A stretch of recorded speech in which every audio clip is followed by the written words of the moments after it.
Hello, welcome back to Goa second day vlog. And ഞങ്ങളെല്ലാവരും ready ആയിട്ട് റൂമിൻ്റെ താഴെ നിൽക്കുകയാണ്. ആൻഡ് ഇതാണ് എൻ്റെ ടോട്ടൽ ഔട്ട്ഫിറ്റ്. മറ്റേ വ്ലോഗ് കഴിഞ്ഞ് ഇപ്പോഴാണ് വരുന്നത്. ആൻഡ് എല്ലാവരും ബസ് കയറി സെറ്റായിട്ട് കേട്ടോ. നമ്മൾ നേരെ ഫുഡ് കഴിക്കാനാണ് പോണത്. അപ്പം ഇന്നലെ രാത്രി വന്ന് സെയിം സ്ഥലത്തേക്കാണ് നമ്മൾ ഫുഡിന് വന്നത്. പൂരി ആൻഡ് ഇഡ്ഡലി, പിന്നെ സാമ്പാർ, അതേപോലെ പൂരിൻ്റെ ബാജി ആൻഡ് കുറച്ച് ഫ്രൂട്ട് സലാഡ്സ്. ഇതായിരുന്നു മോർണിംഗ് നമുക്ക് അവിടെ നിന്ന് കിട്ടിയത്. ആൻഡ് കുഴപ്പമില്ലാത്തൊരു ഫുഡ് തന്നെയായിരുന്നു. അത് കഴിഞ്ഞ് നേരെ നമ്മൾ വന്നത് മാൽപ്പ ബീച്ചിലേക്കാണ്. മാൽപ്പ ബീച്ചിൽ നിന്ന് നമുക്ക് സെൻറ്റ് മേരീസ് ഐലൻഡിലേക്ക് പോകണം.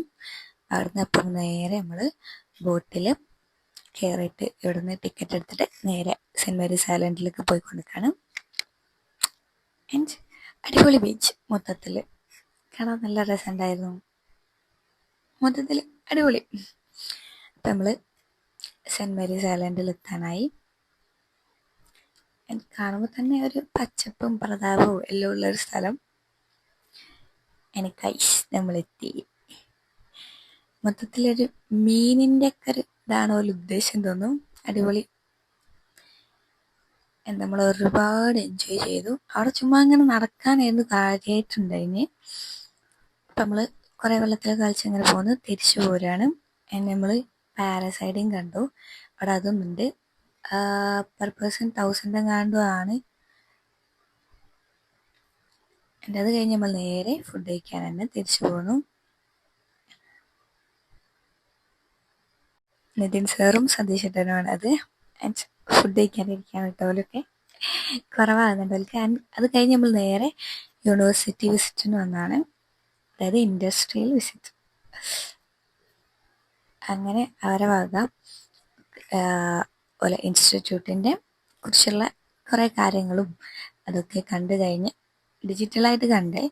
അത് കഴിഞ്ഞിട്ട് നമ്മൾ അവരെ റിസർച്ച് സ്കോളേഴ്സിൻ്റെ അടുത്ത് പോയിട്ട് തന്നെ അവരെ റിസർച്ചിനെ കുറിച്ചും പിന്നെ അവരുടെ ഒബ്സർവേഷനും അങ്ങനെയൊക്കെ ആയിട്ട് കുറേ നമ്മൾ ഏകദേശം ഒരു 2-3 മണിക്കൂറോളം അവിടെ ചിലവഴിച്ചിട്ടുണ്ട്. അത് കഴിഞ്ഞ് നമ്മൾ നേരെ പോയത് ഉടുപ്പിലുള്ള ടെമ്പിളിലേക്കാണ്. എൻ്റെ ടെമ്പിളിൻ്റെ പേര് സത്യമായിട്ട് എനിക്കറിയില്ല. ആൻഡ് ഇതൊക്കെ അവിടുത്തെ മൊത്തത്തിലൊരു വ്യൂ ആണ്. ശിവൻ്റെ വലിയൊരു പ്രതിമ തന്നെ അവിടെ ഉണ്ടായിരുന്നു. അങ്ങനെ നമ്മൾ ടെമ്പിളൊക്കെ വിസിറ്റ് ചെയ്ത് കഴിഞ്ഞതിന് ശേഷം നമ്മൾ നേരെ പോയത് ഫുഡ് കഴിക്കാനാണ്. ആൻഡ് നമ്മൾ റിസോർട്ടിലേക്ക് പോകുന്ന വഴിക്കാണ് ഫുഡ് കഴിക്കുന്നത്. ഫ്രൈഡ് റൈസും ചപ്പാത്തി ഉണ്ടായിരുന്നു.